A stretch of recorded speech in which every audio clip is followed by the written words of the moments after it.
When examining organizations, it's also useful to think about their culture. So, um, how would you define culture? Culture, we can define it as the beliefs, assumptions, attitudes, and values of a group within an organization. But how can you tell what that culture is? Um, a theorist of organizational culture, Edgar Schein, wrote that culture is a pattern of shared basic assumptions that the group learned as it solved its problems of external adaptation and internal integration, that has worked well enough to be considered valid and therefore to be taught to new members as the correct way to perceive, think, and feel in relation to those problems. Okay, thanks, Edgar. But what does that mean for us? How can we use this as a way of understanding what's going on? How can we come into a place and understand its culture? Well, one way to do it is by looking at outward displays of this. One would be artifacts. So, what are they in this case? They can be visible elements of the culture, and they can be recognized by people who are not part of it, who come in. So, think about this in the medical context. If you walk into a doctor's office and it looks like this, what kind of office is it? And is it different than this one with the pretty paintings on the wall? How about that one? Right? We get a very different feel about the practitioner just by looking at these offices. What are the values that they are trying to convey to you? Maybe in the way the doctor dresses.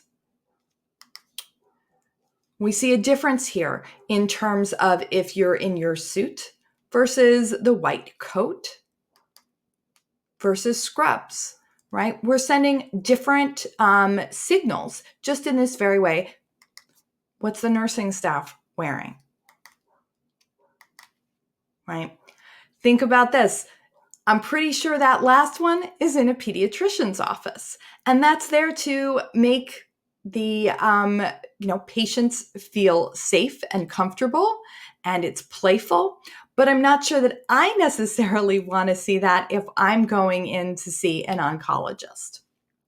Okay, so we can see though that these artifacts are ways of showing the culture of a place. But there may be other ways as well. What are the espoused values of an organization? And these are normally by the sort of leading figures of that culture. And they can be represented by philosophies, strategies, or goals that are sought by that leaders, but by those leaders. But basically, we can see it in other ways as well. Look to a mission statement.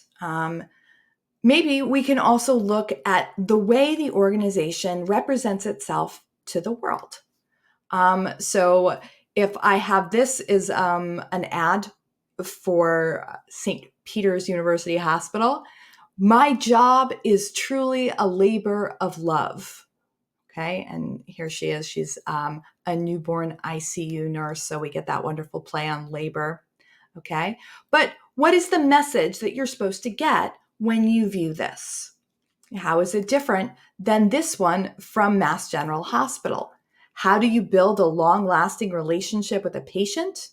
You build a device that keeps them alive. So this ad is really telling us what you're coming to Mass General for is cutting-edge technology. We don't worry about that touchy-feely love stuff that's going on at St. Peter's University's Hospital. There's something else going on here. We have the technology, okay? And you contrast that with this one. We don't care what's on your head. We care what's in it, okay? And this is a hospital that's trying to let us know how tolerant they are. And this is actually recruiting people to come and work at the hospital. Okay. We can also think about assumptions that are part of a culture, and they reflect a shared value that people have. And these can be pretty ill-defined and maybe not even necessarily visible to the people in the culture itself. So we can think about this as having 6 areas. Assumptions about the nature of truth and reality. Okay. How rigid are we in this? Do we think that there is only one truth, only one way of doing things? Assumptions about the nature of time. Time is money. Time is a resource. Time is how you show caring. Time is scarce. Time is what we need with our patients. Assumptions about the nature of space. If we think about this under the coronavirus, our ideas about space have really changed. We've got to have that bubble, that 6 feet of distance, and sometimes it's more, right, in a healthcare setting. Assumptions about the nature of human nature. Okay, do you think that people are essentially good? Do you think people are essentially bad? Depending on those assumptions, you're going to practice medicine in a very different way. You're going to assume people are coming in to cheat you if you assume they're bad. And you're going to assume the best of them if you think that people are essentially good. Assumptions about the nature of activity. What do we need to be doing and how much? Does being active mean you are valuable, and if you are not, that you are less so? And then assumptions about the nature of human relationships as well. What is important in those connections? What is it that you think people are here to get? So we need to be thinking about all of these elements within a culture. They shape it within a hospital, within a doctor's office, and we can have conflicting ideas, different assumptions that we may not really have grappled with until we have a clash of them. Okay, move on from here.